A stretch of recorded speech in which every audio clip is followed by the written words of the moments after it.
8वीं कक्षा के छात्रों, आज हमारा पाठ तो कल वाला ही है। जो कुछ रह गया था उसके कुछ बिंदुओं को हम करते हैं।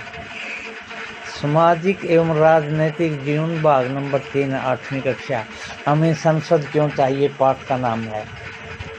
लोग और उसके प्रतिनिधि।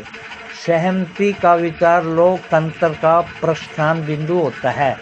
सहमति का मतलब है कि स्वीकृति और लोगों की हिस्सेदारी। लोगों का निर्णय ही लोकतांत्रिक सरकार का गठन करता है और उसके कामकाज के बारे में फैसला देता है।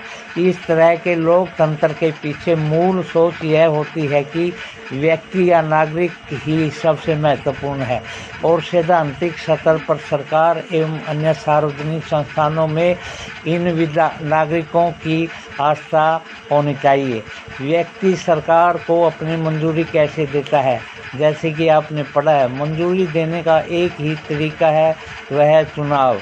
लोग संसद के लिए अपने प्रतिनिधियों का चुनाव करते हैं। इन्हीं निर्वाचित प्रतिनिधियों में से एक समूह सरकार बनाता है। जनता द्वारा चुने गए सभी प्रतिनिधियों के इस समूह को ही संसद कहा जाता है। यह संसद सरकार को निर्वाचित करती है और इसके दो भाग हैं, राज्यसभा और लोकसभा, और उसका मार्गदर्शन करती है। इस लिहाजा से अपने निर्वाचित प्रतिनिधियों के माध्यम से लोग ही सरकार बनाते हैं और उस पर नियंत्रण रखते हैं। प्रतिनिधियों का यह विचार कक्षा 6 और 7 की सामाजिक एवं राजनीतिक जीवन पाठ्य पुस्तक का एक महत्वपूर्ण विषय रहा। आप इस बात से पहले ही परिचित हैं कि सरकार के विभिन्न स्तरों पर प्रतिनिधियों का चुनाव किस तरह किया जाता है। आइए निम्नलिखित अभ्यास के माध्यम से इनके विचारों को एक बार फिर दोहरा लें।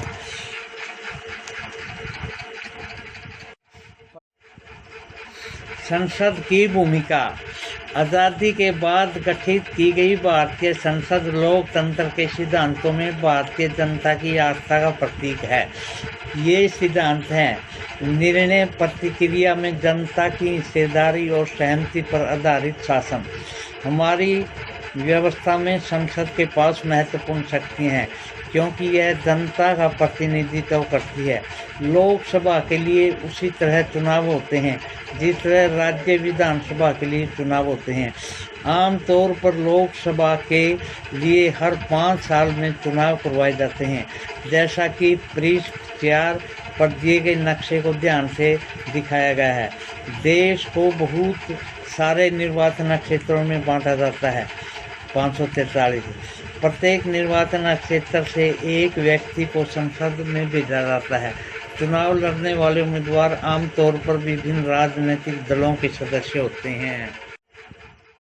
चुने जाने के बाद ये उम्मीदवार संसद सदस्य यानी सांसद या एमपी कहलाते हैं।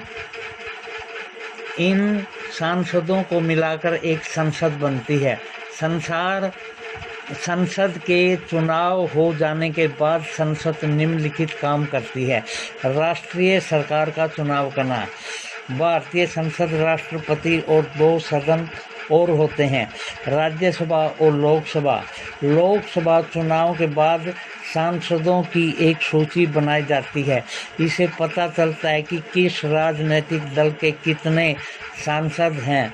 यदि कोई राजनीतिक दल सरकार बनाना चाहता है तो उसे निर्वाचित सांसदों में बहुमत प्राप्त होना चाहिए, क्योंकि लोकसभा में कुल 543 निर्वाचित सदस्य हैं और 2 मनोनीत सदस्य जो राष्ट्रपति चुनता है वे हैं।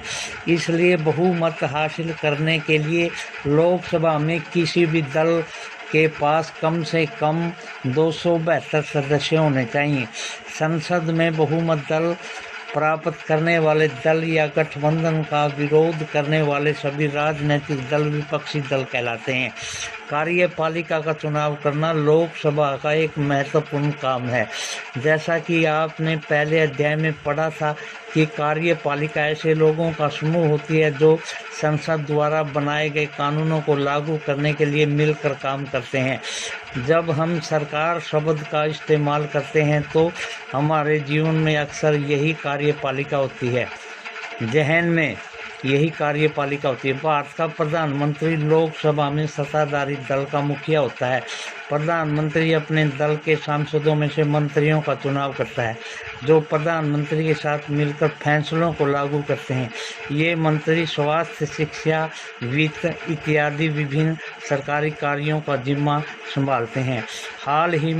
हाल के सालों में काफ़ी बार किसी एक राजनीतिक दल को बहुमत नहीं मिल पाया है, जो कि सरकार बनाने के लिए एकदम ज़रूरी हो।